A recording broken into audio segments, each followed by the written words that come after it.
నాకు తెలుగు అంటే కొంచెం ఇష్టం, నేర్చుకుంటాను. And the beauty of Telugu is whenever we do a Tamil film and then we have a Telugu version, the first comment they say the Telugu songs are sounding better.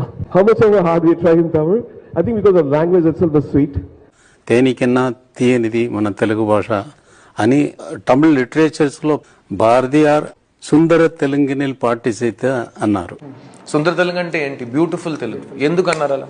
ఎందుకంటే ఆయన తెలుగులో ఉన్న స్వరం సౌండ్ ఉంది కదా, అందులో ఒక melody ఉంటుంది. తెలుగు భాష ఎందుకు నేర్చుకున్నాను, అది గౌరవించడం. సో కొన్నిసార్లు ఒక భాష మిమ్మల్ని ఆకట్టుకుంటుంది. ఒక పదం మనం వాడుతున్నాం అంటే ఎందుకు వాడుతున్నాం అని అడుగుతాం.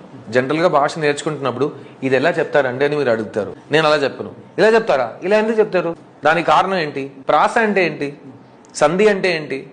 అన్ని నేర్చుకోవాలి. అతిథులార, భ్రష్టులార, బాధ సర్పదష్టులార, దగాపడిన తమ్ములార, ఏడవకండి జగన్నాథ రథ చక్రాలొస్తున్న